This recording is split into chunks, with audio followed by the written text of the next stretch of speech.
I don't use any notes for speaking, and one of the reasons for that was many years ago we used to always get our notes written for us by a young up-and-coming academic called Sammy Wilson in the Youth Assembly. I don't know whatever happened to that guy, but he's probably made a career for himself somewhere. And Sammy used to write speeches, we all used to read them religiously onto the record in the Assembly. This was way back in the 1980s. And one day, one gentleman holding his tightly typed and closely knit speech stood up and said that his town, Coleraine, his town in Coleraine, the local school was as good as closed. Indeed, you could say it was a fat accomplice. Long and hard. What did he mean with the phrase fat accomplice? Well, somebody had written Peter Complete, and the individual hadn't seen this before, and he had just pronounced it as he saw it. So the next day we got somebody who read a speech that said that Coleraine needed more maths teachers, French teachers, and peripatetic teachers, and we all gathered at the back benches to see how he would deal with this. And he came out with this wonderful line. He said to Mr. Speaker, Coleraine needs more maths teachers, it needs French teachers, and it needs other teachers as well. So he wasn't in court twice. So neither am I will not be using a typed speech, but I'll just say one other example of that, just to lighten the mood before we get into some more serious business. In 1989, I was working for the National Trust. I did a report on the status of the common buzzard on the Northampton coast. I sent it down to the typing pool as we had in those days. I didn't check the spelling. There were 26 references to the common buzzard. And every occasion the typist had typed it with 2 G's. So I was called in and asked by the regional director what this new species to the Northampton was called, buzzard with 2 G's. Ladies and gentlemen, welcome here. It's very pleasant to see you all here. I'm Jim Wells. For those of you who don't know me, you probably haven't missed very much in life, but I'm the chairman of the Health Committee at Stormont.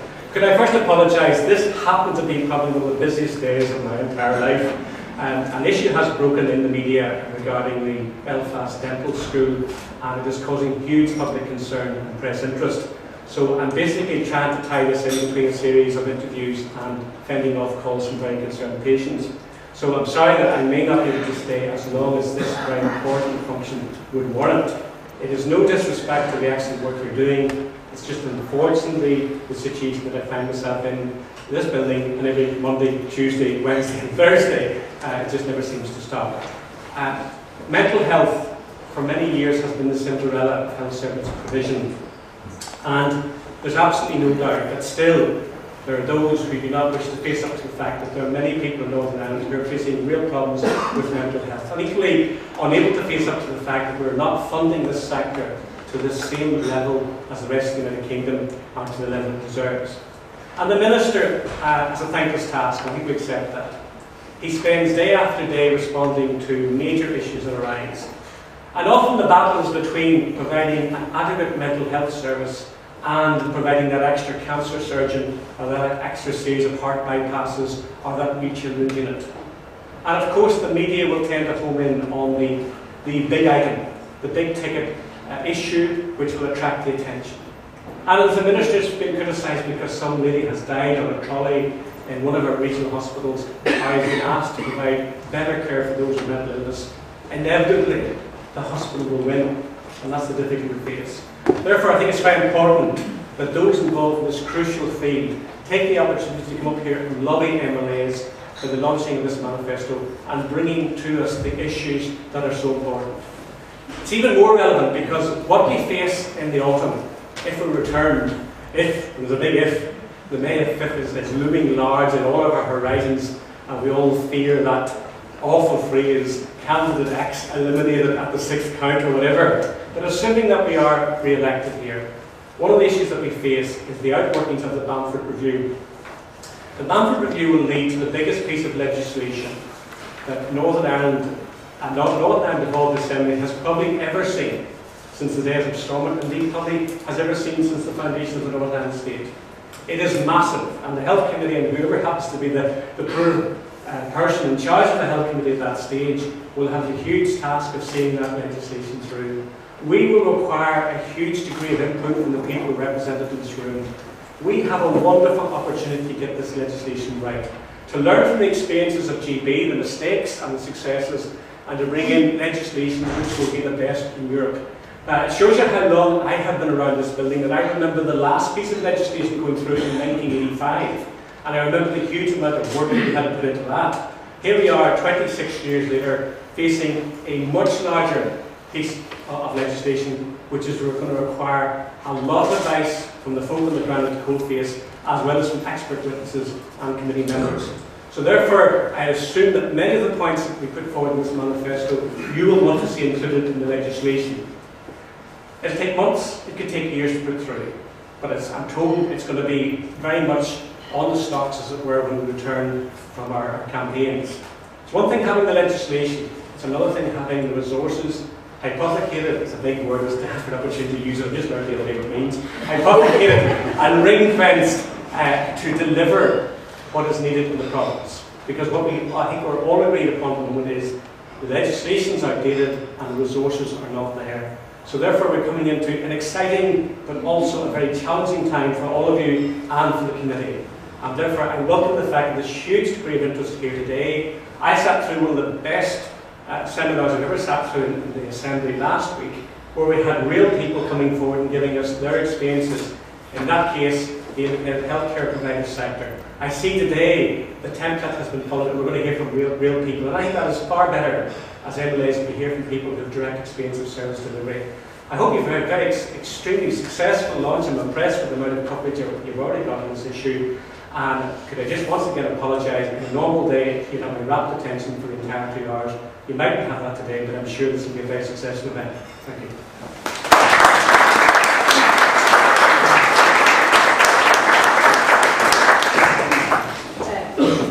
Good afternoon, everyone. Thank you very much for the invite to sponsor this afternoon's event. I'm the chairperson of the Employment and Learning Committee. My name is Dolores Kelly, and I am an MLA in Upper Ban. Unfortunately, I won't be able to stay very long. I'm due downstairs in a few minutes' time, but I have experience of working with Action Mental Health over many years and certainly valued their service. I was an occupational therapist in the psychiatric unit at Gavin Hospital for a long time, and then more latterly worked in rehabilitation in the local community. In terms of joining up the DEL committee's work and indeed that of Action Mental Health, it is looking very much at employability skills, about breaking down barriers and assisting people back into work. And we all know the struggle that can mean for many people, but most particularly for those who have had a mental ill health episode. And we are, as Jim said, facing very challenging times, including those posed by the economic recession, which will invariably mean many people will lose their jobs, there will be additional stress and pressures at work, and people's mental health will, I'm sure, suffer in many instances. So it is more important than ever that Action Mental Health does get involved in public engagement right across the statutory sector and others in terms of providing training and opportunities to bring people back into work, to improve their self-esteem and self-confidence, and to learn new skills. And I certainly wish you well this afternoon and in your work over the coming months and years, and I look forward to being there as a supporter for you. Thank you very much.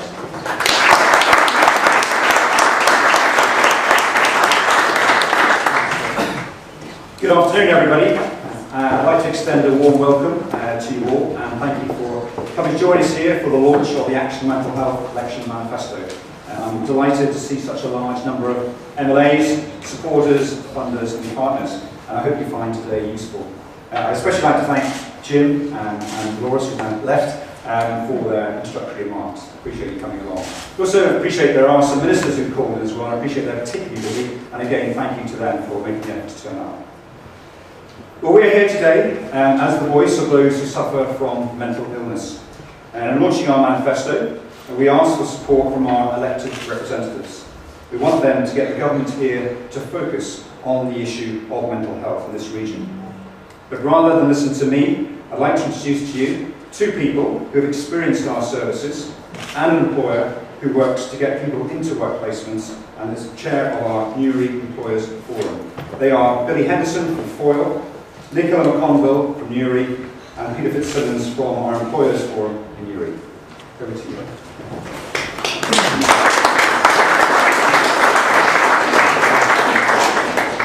Good afternoon, everyone.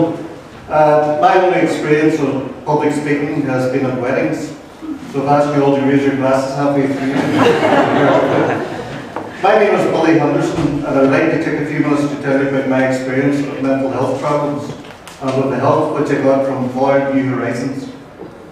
Not very many years back, my wife and I were living a fairly normal, happy life. I was working as a rep for a friend's kitchen company covering all of Ireland, and she was happily working full-time in Tesco's. Our 3 children were grown and working in England, and we were able to visit them on a regular basis and see our grandchildren. Overall, things were pretty rosy. At that time, I suspect my awareness about people with mental health problems was like most people's, very minimal. If I had heard that someone I knew was suffering from stress or depression, my reaction would have been the usual, what have they got to be depressed about? Or they should catch themselves on and pull themselves together. I had no understanding of what was involved with these illnesses. People with serious mental illnesses I would have tried to avoid because of pure ignorance on my part. I didn't feel comfortable in dealing with people like that. Of course, I was always also familiar with all the derogatory references towards these people. A bit wrong in the head, off the rocker, a head case, not a full shilling, another. I'm sure you all have some other names of your own which you could add to this list.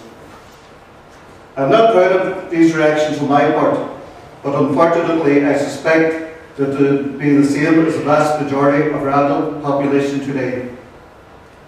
Just over 3 years ago, things changed dramatically for us. My wife suddenly developed serious health problems. Within a year, she had to have 2 major brain operations.